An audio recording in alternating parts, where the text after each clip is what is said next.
ቢስሚላህ ያው ቀድርና ሰበብ እንድትነገረው ነው። በመጠን የመጣ ነገር መጠኑ በዛው ልክ መሆን አለበት። በሰበብ የመጣም ነገር ሰበቡን ምክንያት አድርጎ ለሰበብ መሆን አለበት የሚተገበረው ላይ ይሄ ሰበብ የተባለው ማለት ነው። ሰበብ ከኛ በኩል ስንሰራው በተለይ እኔ በመሰረቱ ወደዚህ ሳንገባ እንደው አድማጮቻችንን እንደ ምክር ምለግሰው እያንዳንዷን እንቅስቃሴያችንን እያንዳንዷን ተግባራችንን እያንዳንዷን ምንናገራትንም ቃል ጭምር hatta ንያችንን ሳይቀር ينبغي ان ندينها بميزان الشريعه በሸሪዓ ሚዛን መመዘን አለብን አይደል? ይሄንን የምናውቀው ደግሞ ወደ ኢልም መንደር ስንመጣ ነው። እና ነብዩ ሰለላሁ ዐለይሂ ወሰለም የሰሩትን ሁሉ ኢትባዕ ማድረግ የተከለከሉትን ሁሉ መከልከል አለብን ስንል የምናገኘው እዛ ውስጥ ስለሆነ ማለት ነው። ከሰበቦቹ ጋር ተገናኝቶ አብዛኛው የኛ ስሜት የኛ እንትን ወደ አላስፈላጊ ሰበብ ወስደና ነብዩ ሰለላሁ ዐለይሂ ወሰለም አሁን ሁሉ ጊዜ በተለምዶ ከአስር ሶላት በኋላ ሁለት ረካዓ ሶላት ይሰግዳሉ። እነዚህ ሁለት ረካዓዎች ላይ ምንድነው የሚሰግዱት ሲባሉ ሰበብ የጠቀሱበት ሂደት አለ። ያ ነገር አሁን ወደኛ አይመጣም። ከአስር ሶላት በኋላ ማለት አስር ሰግደው እንደጨረሱ ልክ አሁን እሳቸው ይሰግዱታልና እኛም ከአስር በኋላ ሱና መስገድ እንችላለን አይባልም። ምክንያቱም እሳቸው ይህን ከአስር በኋላ ሁለት ረካዓ ሶላት የሰገዱበት ምክንያት ተናግረዋልና ማለት ነው። ሌላው ምን አለበት? ስለዚህ ምንድነው አሁን ሰበብ መንስኤ ያለው ምክንያት አለው። ረሱል ሰለላሁ ዐለይሂ ወሰለም በሌላ ቀውላቸው ከአስር ሶላት በኋላ حتى تغرب الشمس ሶላት የለም ላ ሶላተ ብለዋል። የሌለበትን ምክንያትም ተናግረዋል። ግን እሳቸው ግን ያን ተናግረው ከአስር ሶላት በኋላ ሁለት ረካዓ ሲሰግዱ ይታዩ ነበር። ለዛ ደግሞ ምክንያት ነበራቸው። ምክንያቱ ይታወቃል? አዎ ምንድነው? ያው ከዙህር በኋላ መሰገድ የነበረባቸውን ሁለት ረካዓ ሱናዎች መሽሁል ሆኜ ሳልሰግዳቸው ስለቀረሁኝ አሁን እነሱን ቀዷ እያወጣሁ ነው አሉ። ነብዩ ሰለላሁ ዐለይሂ ወሰለም ደግሞ አንድ ነገር ተጀመሩ አይለቁትም አይተውትም። ስለዚህ በዚህ ጉዳይ ይቀጥለዋል ማለት ነው። ሌላው አሁን ምን አለበት የሚባለው ሼክ ሐሽም ያነሱት ነገር አለ። ይሄ ምን አለበት የሚባለው አብዛኛው ቅድም እንደተጠቀሰው ሰዎችን ወደ አላስፈላጊ እንደዚህ ውጅቀት ሜዳ ውስጥ የሚያስገባቸው እሱ ነው። ነብዩ ሰለላሁ ዐለይሂ ወሰለም ባሉ ጊዜ እንኳን ራሳቸው ብዙ የመለሱት አለ።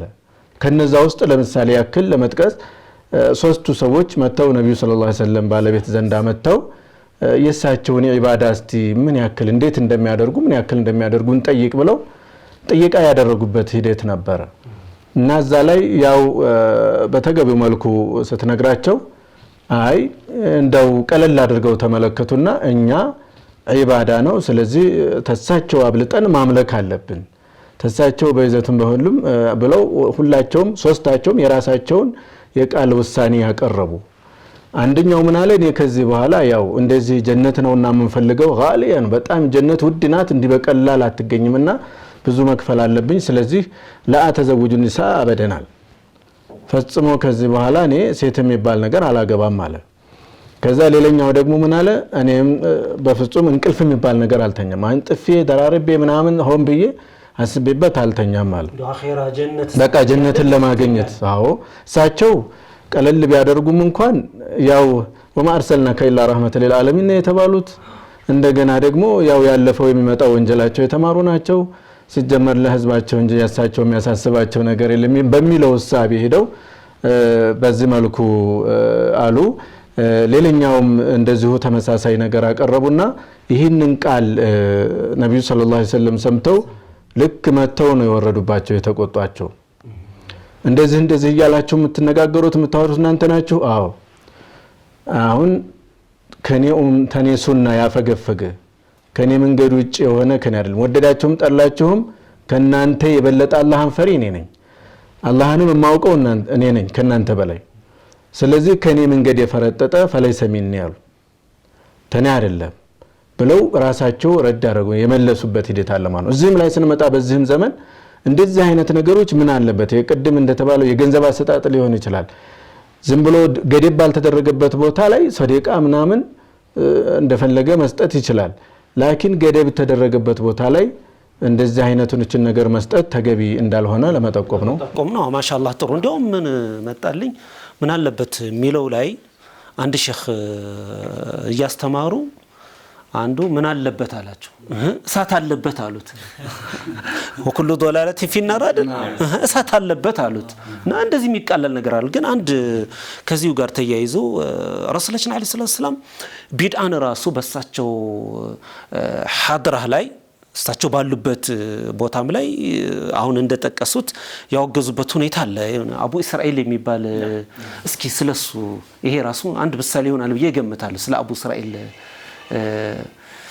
ረሱላህ ሰለም እሳቸው ይቀደሙ እሺ ናም እኔ ያው ከዛ በፊት አስባብ ብዬ ላነሳ የፈለኩት ነገር ከዚሁ አንተ ከምትለው ጋር من أسباب البدع لبدع ላይ ለመውደቅ ምክንያት ከሚሆኑ ምክንያቶች አንዱ የንሱሶችን ነብያዊ ንግግሮችንና ቁርአናዊ ንግግሮችን በአገባባቸው አለመረዳት ነው አውዳቸውን ከጣሰ መልኩ ከአገባባቸው ነብይ ሰለላሁ ዐለይሂ ወሰለም ከተናገሩበት የአነጋገር ስልት ከተናገሩበት ምክንያት ውጭ በወጣ መተግበር መረዳት ይያረደር በጣም ከፍተኛ ስህተት ላይና ቢድዓ ላይ ከሚጥሉ ነገሮች ነው ለምሳሌ ከዚህ ጋር ምናነሳው የጀሪር ኢብኑ አብዱላህ አልበጀሊ የሱ ሐዲስ ማለት ነው እሱ ምን ይላል ነብይ ሰለላሁ ዐለይሂ ወሰለም ላይ በጧቱ ክፍለ ጊዜ አብረን ነበርንና ሰዎች አብዛኞቻቸው ከሙደር ጎሳ አባል የሆኑ በጣም የተበሳቆሉ ሰይፍ ያነገቱ ልብስ የተራቆቱ ማለት ብልታቸው ላይ ትንሽ የጣሉ እንጂ መጡ ከዛም ነብይ ሰለላሁ ዐለይሂ ወሰለም መበሳቆላቸውን አይተው ያው ሰደቃ አሰባሰቡላቸው ካሰባሰቡላቸው በኋላ من سن في الاسلام سنة حسنة فله اجرها واجر من عمل بها አንዲትን ሱና ጀማሪ የሆነ ለሱ አጅሩ አለው በሷም የተገበሩ ሰዎች አጅር አለው እንደዚሁ በእስላም ውስጥ ደግሞ መጥፎን ልምድ የጀመረ ሰው የሷ ወንጀል አለበት የሷንም ወንጀል የሰሩ ሰዎች ወንጀል አለበት አሁን ነብይ ሰለላሁ ዐለይሂ ወሰለም من سن سنة حسنة ብለዋል ይልሃል ነብይ ሰለላሁ ዐለይሂ ወሰለም መልካም ሱናን ጀማሪ የሆነ ብለው የተናገሩት በምን አውድ ነው መጣ በሶደቃ ሲያነሳሷቸው ሁሉም ዝም አሉ ከዛ አንድ ሰው ቴምር ይዞ መጣና አስቀመጠ ሌሎች ተከታተልን ይላል ሰዎች ያገኙን ሁሉ መስጠት ጀመራለ ሌላኛው ደግሞ ልብስ ይዞ መምጣት ጀመራል አንድ ክምር ወይም አንድ ቁልል ልብስ አንድ ክምር አንድ ከዛ ነብዩ ሰለላሁ ዐለይሂ ወሰለም ለመልካም ሱና ጀማሪ ይሆናል ጀማሪ የሆነ ማለት ያሉት እዚህ አውድ ላይ ምንድነው የነበረን ሰደቃ ቁድሮውንም ያለ ነበር ግን ይሄንን ሰው በማየት ሌሎች ተከተሉት نعم ሐዲሶችን ነብያዊ ንግግሮችን ስንረዳ ከአገባባቸው ጋር መሆን አለበት ሲያቁ የማያስረዳውን ከተረዳን ቢድዓ ላይ ለመውደቅ ቅርብ እንሆናለን ማለት ስለዚህ አሁን ምንድነው በሸሪዓችን አሁን ብዙዎቹ በቢድዓ ላይ የገቡ ሰዎች ህዝባችን ሙስሊሙ ማህበረሰብ ምንም ያውቀው ነገር የለም ይሰጡትም ይቀበሉ ግን ወደ ዒልም ተጠግተናል የሚሉ አልሙንተሲቡነ ኢለ العلم ወደ ዒልሙ ተጠግተናል የሚሉ ወገኖች ቢድዓ ሐሰና አለ ብለው ከሚከራከሩበት ነገር አንዱ ሱነተን ሐሰነተን የሚለውን ይሄንን ነው ስለዚህ ሱና ሐሰና በሱና ሐሰናና በቢድዓ ሐሰና መካከል ልዩነት አለ ማለት ነው አዎ نعم አሁን ቢድዓ ሐሰና የሚባል ነገር የለም ይሄ ንግግር አውዱ የሚያስረዳን የነበረን ነገር ጀማሪ የሆነ ነው صدق الله ጀማሪ ስለሆነ ነው ነብይ ሰለላሁ ዐለይሂ ወሰለም من سن سنة حسنة ጀማሪ የተጀመረው ስላስቀጠለ ድሮ የነበረውን ለጊዜው ለዛ ሰዓት ጀማሪ ሆነ አሁን ለምሳሌ መስጂድ መስራት አለ አንተ አንድን መስጂድ ለመስራት ጀማሪ ሆንክ ተከተለው የመጡ ሁሉ አጅር አላቸው ማለት ነው እንጂ የለለን ነገር መልካም ብለህ ብታመጣ ያ የነብይ ሰለላሁ ዐለይሂ ወሰለም ንግግር ውስጥ አትገባ من سن سنة حسنة ያለው ስለዚህ ሱነተን ሐሰነተን የሚለው ቢድዓ ሐሰና በሚል ተረድተው ነው የተወዛገቡ ያለ ነው የተወዛገቡ ያለ ለዚህም ማሲባል መጥፎ ነገር ማምጣት አይቻልማ የለለ መጥፎ ነገር ጅማሬ እስኪ ምን አለ ብትለው አያመጣም صح يا አንጣ ብትለው እስኪ መጥፎ ነገር የነብዩ ሰለላሁ ዐለይሂ ወሰለም ንግግር ያን አውድ የለለ ነገር ማምጣት ያስረዳል ካለ እስኪ ሱና ሰይአ እስኪ መጥፎ ተግባር ያልተሰራ አምጣ ብትለው የማይመጣበት ሁኔታ ነው ያለው ይላሉ ስለዚህ ይሄ አውድ ራሱ ከዛ ያስወጣዋል። ሌላው ሰዓት ካለ መጥቀስ የምፈልገው ተይድ ለማድረግ ያክል ሼኻችን እሱ ይቀጥላል። ግን ለተመልካቾች እንደው እንድጠቅማቸው የሆነች ቃዒዳ እዚህ ጋር ወይም መርህ ማለት ነው ዑለሞች ተቅሪር ያደረጉት ወይ ያጸደቁት መርህ አለ። አሁን ሼኽ ሐሽም ባነሳው ጉዳይ ላይ السياق مقيد ይላሉ ዑለሞች። السياق مقيد እቺ ቃዒዳ በጣም ጠቃሚ ቃዒዳ ነች። ሲያቅ ማለት ምንድነው? ሲያቅ ማለት አውድ ማለት ነው። ቅድም እሱ ሲናገር የነበረው ማለት ነው አገባባዊ ፍሰቱ ራሱ አይዋ በእንግሊዝኛው ኮንቴክስቹዋል ሚኒንግ የሚባለው ማለት ነው አገባባዊ ፍቹ።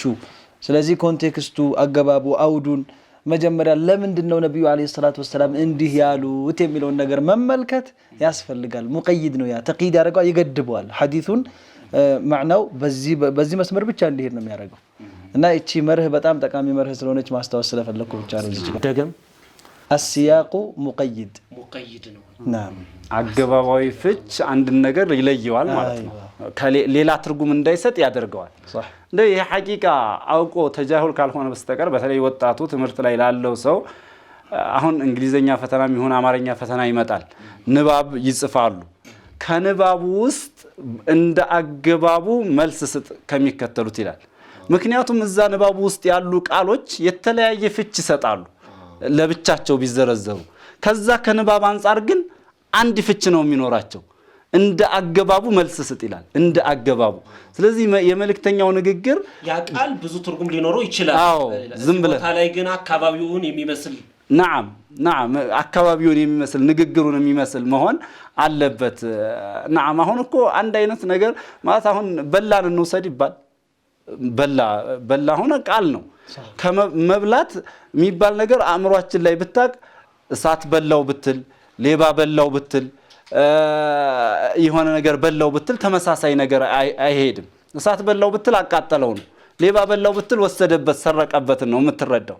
ስለዚህ እንደ አገባቡ እንዳነጋገሩ ይፈታሉ እንጂ ቃሎች ከሌላ አይደለም። ሌላው እኔ ማንሳት የምፈልገው ነገር የአብዱላህ ኢብኑ መስዑድ ንግግር አለ ማለት መልእክተኛው ከሰሩት ውጭ መስራት ወደ ቢድዓ እንደሚወስደን ከመልእክተኛው ሰሃቦች ውጭ መስራት ወደ ቢድዓ እንደሚወስደን አብዱላህ ኢብኑ መስዑድ መን ካነ ሚንኩም ሙስተነን ፈልየስተነ ቢመን ቀድ ማት አለ።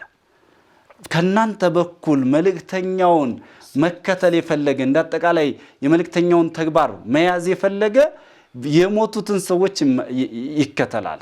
ለምን ኢነል ሐይ ላ ተእመኑ ዐለይሂ الفتنة በህይወት ያለ መገለባበጥ ያጋጥመዋል።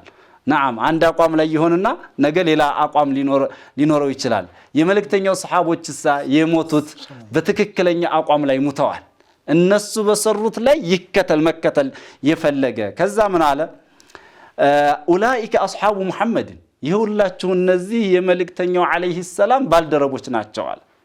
ካኑ አፍضل هذه الامه ከዚህ ኡማ በላጫችሁ ናቸው። አበረሃ ቁሉበን ወአዕመቀሃ ዒልመን ከልብ በኩል በጣም ትልቅ በጎነት ልብ ያላቸው ወአዕመቀሃ ዒልመን ከእውቀት በኩል ደግሞ ጥልቅ እውቀት ያላቸው ናቸው። እነዚህ የመልእክተኛው ሰሃቦች በዕልምም አትጠራጠራቸው በበጎነትም የሚጠራጠሩት አይደለም። ስለዚህ እነሱ ከሰሩት ውጭ ያለው ሚሰራ ምንድነው ወይ ከእውቀት ጎሏቸዋል ነው ወይ በጎነት አልነበራቸውም ትንሽ ያንሳቸዋል ብሎ የመልእክተኛውን መጠራጠር ስለሆነ ማለት ነው። ወአቀለሃ ተከልፈን አሉ ደግሞ ያልሆኑትን ለማምጣት የማይቸገሩም ናቸው ማለት ያልሆነውን ነገር ተቅይ ያልሆኑትን ነገር ተቅይ ለመምሰል እንደዚህ በቃ ወአቀለሃ ተከልፍ የሚባል ነገር ያልሆኑትን ለማሳየት የሚጥሩም አልነበሩም እነሱ አለ። اختارهم الله لصحبة نبيه ولإقامة دينه الله سبحانه وتعالى ታላቁን መልእክተኛ ባልደረባ እንደሆኑ መርጧቸዋል። ዲኑም ደግሞ በእነሱ እንዲስተካከል መርጧቸዋል። فاعرفوا لهم فضلهم واتبعوهم على أثرهم እነሱን ቀድራቸውን ወቁላቸው በእነሱ ፋናም ላይ ተከተሏቸው። ከነሱ ውጭ እነሱ ከሰሩት ውጭ የሚመጣ ነገር ኸይር የለውም ይያሉ ነው አብዱላህ ኢብኑ መስዑድ ረዲየላሁ ዐንሁ ታላቁ ሱሐቢይ ናቸው። እንግዲህ ወሲረቲሂም فإنهم كانوا على الهدى المستقيم እነሱ ትክክለኛ በሆነው ቀና መንገድ ላይ ናቸው። ሙስተቂም ማለት ቀጥ ባለው ቀናነት ላይ ናቸው። ከነሱ ውጭ አለሳ ቀናነት የለውም የጎበጠ ነው እና መቃ አስባብ ለነዚህ ሁሉ ከንቶች አስባቡ ብለን መካከል የፋህሞችን አማም ቢድዓ ላይ ለመውደቅ ከሚጠቀሱ ምክንያቶች አንዱ ይሄ ነው። አንዱ የነብያዊ ንግግሮችን በአውዳቸው አለመረዳት። ነዓም ጀዛከላሁ ኸይር ባረከላሁ ፊኩም ሸኽ ኑረዲን። ያው እንግዲህ ቢድዓ ኢዳፊያ ላይ የተነሱ ነጥቦች አሉ። ያው እንግዲህ አስባብ ጂንስ፣ መካን፣ ዘማን፣ ይሄ ቀድር የምንላቸው ነገሮች አሉ። እኔ አሁን ትንሽ መጠቆም የምፈልገው ነገር እነዚህ ሁለት ቢድዓዎች ቢድዓ ሐቂቂና ኢዳፊ እዛ ተዓለቁ على الدين ሲሆኑ ብቻ ነው። ሐቂቂ የሚባለው ነገር ምናልባት ከዚህ በፊት ተጠቅሶ እንደሆነ ባላስተውስም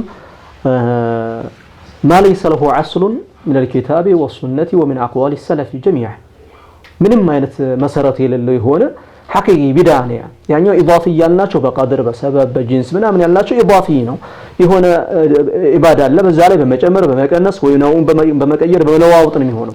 ሐቂቂ እውነተኛ የሆነው ቢድዓ ግን ምንም አይነት መሰረት ሳይኖረው ብድግ ብሎ ከመሬት ተነስቶ የሆነ ነገር መፍጠር ማለት የሆነ ነገር አደርጋለሁ ليس له اصل من الكتاب ولا السنه ولا اقوال الصحابه ولا اثر اي شيء ይሄ ሐቂቂ ነው። ቅድም ተነስቶ ነበረ የአቡ እስራኤል እንትን እሱ ነዝር ያደረገበት ስለትን ተስሎ ነበር አላ የተከለመው አላ يقعد ላለቀመጥ ምናምን ብሎ እንደ ኢባዳ ቆጥሮት ማለት ነው። hatta ولا انوم የሚልም በሌላ ዘገባ ላይ አልተኛም ምንም አለልም። ይሄ እንደ ኢባዳ ቆጥሮት ይሄ የተከለከለ ነገር እንደሆነ ነብዩ አለይሂ ሰላቱ ሰላም ሶስት ሰዎች ወይም ደግሞ እስከ 4-5 ነፈር ብሎ ነው የገለጻቸው። ከ3 እስከ 10 ነፈር ተብሎ ይገለጻልና የነብዩን ሚስቶች ሄደው ጠይቀው የነብዩን ዒባዳ ለማረጋገጥ በምን መልኩ እንደመለሱላቸው ይታወቃል። فمن رغب عن سنتي فليس مني ከፊሉ እንግዲህ ነብዩ እንደዚህ ከሆኑማ እኔ በፍጹም አልተኛም ማላለሊት ስጋል በላም ያላለ አላገባም ያላለ ሌሎችንም ሌሎች ሐዲሶች ላይ የመጡ አሉ ሌላ ጭማሪዎች ያን ሁሉ ነብዩ እኔ አገባለሁኝ እጾማለሁኝ ተኛለሁኝ ረፍት ማደርጋለሁ ብለው ከዚህ ከኔ ሱና የራቀ ሰው فليس مني فمن رغب عن سنتي فليس مني አሉ።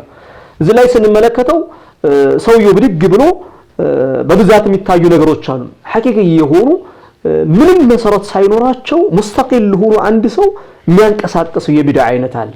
ይሄ ሐቂቂ ይባላል። ልክ አቡ እስራኤል እንደሄደው ማለት ነው። አቡ እስራኤል በነገራችን ላይ የአቡ እስራኤል እኮ ኢዳፊዩ ማን ነው ኢዳፊዩንም ሐቂቂዩን ሁለቱንም እኮ ያካተተ እኮ ነው። በጣም የሚገርም ጾም አለው ግን ጾሜ ላይ ላአቅዑድ ولا اتظلل وكذلك ولا اكلم احدا እና ማንንም አላናገረም ፀሐይ ላይ ቆሜ እንጂ ጥላ ቦታ ላይ አልቀመጥም ብሎ እነዚህ ነገሮች አድርጓልና ይሄ አንዱ ማሳያ ነው ማለት ነውና እስኪ ሸኽ وكذلك እንደዚሁ የመጣ ሐዲስ አለ يعني አንዲት ዘይነብ የምትባል ሴት ነበረች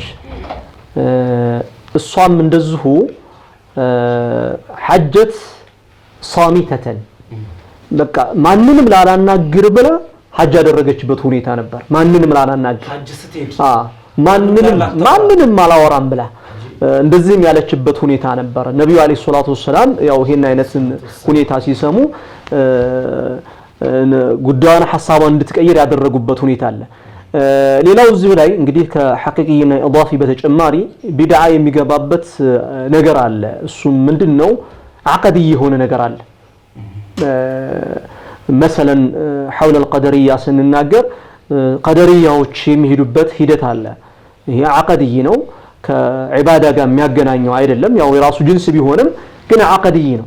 አብዱላህ ኢብኑ ዑመር እኔም ከነሱ ንጹህ ነኝ እነሱም ከኔ ንጹህ መሆናቸው ንገሩልኝ አሉበት።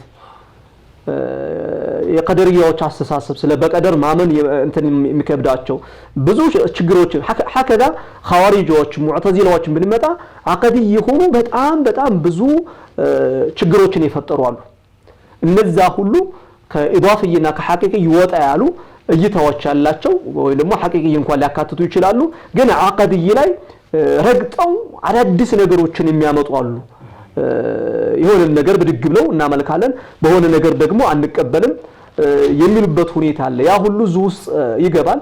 وكذلك ሙዓመላ ላይ ስንገባ ቢድዓ في المعاملات ይገባል። በተግባር በስራዎች ላይ ይገባል። ለምሳሌ ኒካህ ላይ ጦላቅ ላይ ብንመጣ ሐይዷ ላይ ሰውየው ሐይድ ላይ ያለች አንዲትን ሴት ቢስቱን ቢፈታት ጦላቅን ቢድዒ እንደሚባል ያስቀምጣሉ። ወከዛሊክ ለምሳሌ ሪባን ይቻላል ብሎ ቢነሳ ሰውየው እንደ ሐላል ቢቆጥረው ይሄ ሙዓመላ ላይ የሚነሳ የቢድዓ አይነት ነው። ይቻላል ብሎ በተዘዋዋሪ ሙዓመላው እንደ ዒባዳ ወደዛ አምርት የሆነበትን ነገር ሐላል የሆነውን ነገር ሐራም አድርጋለሁ ብሎ ቢነሳ ምናልባት ሐቂቂ ላይ ሙኻለፋ ከመሆኑም ጋራ ሐላሉን ሐራም ሐራሙን ሐላል አድርጋለሁ ብሎ ከተነሳ ያው እዛው ሐቂቂ ወይም ደግሞ ቢድዓተል ሐቂቂ የሚባለው ውስጥ ሊገባ ይችላል። ስለሆነም ሙዓመላም ላይ እናገኛለን፣ አቀድይ ላይ እናገኛለን፣ ዒባዳም ላይ እናገኛለን። ይሄ ቢድዓ የሚባለው ነገር በጣም በሰፊው ነው። ለዚህ ሁሉ መፍትሄና ዒላጅ ሊሆን የሚችለው በትክክል እውቀትን ቁርአን ሐዲስ መዳሰስ የነብዩን አለይሂ ሰላቱ ወሰለም ፈለግ በስርዓት አጥንቶ ወደዛ መስመር መምጣት ነው። የሆነ ነገር ሲሰራ መልካም ብሎ ሊያስቡት ይችላሉ፣ ግን መጨረሻው ከመልካምነት አልፎ ራድ መርዱድ ይሆናል፣ በራሱ ላይ የሚመለስበት ሁኔታ አለና ይሄ ባብ ሰፋ ያለ ምዕራፍ ነው። نعم جزاك الله خير وبارك الله فيك إن شاء الله አሁን ሰዓቱ ስለደረሰብን ሁላችሁንም እዚሁ ጋር ልገድባችሁ አፍቱልኛላችሁ። ክቡራትና ክቡራን የነሲሐ ቲቪ ተከታታዮች የዛሬው ፕሮግራማችንን እንደተከታተላችሁት ሞቅና ደመቅ ባለ መልኩ እየተወያየን ነበር የቆየ ነው። በቆይታችን ላይ እጅግ በጣም እንደተደሰታችሁና በርካታ የሆኑ ጠቃሚ ዕውቀቶችን እንደገበያችሁ ተስፋ እናደርጋለን። የዛሬውን ፕሮግራማችንን እዚሁ ላይ እናሳርጋለን። በቀጣዩ ፕሮግራም ላይ እስከምንገናኝ ድረስ አላሁ ሱብሓነሁ ወተዓላ የዛው ሰው ይበለን። አሰላሙ አለይኩም ወረሕመቱላሂ ወበረካቱሁ።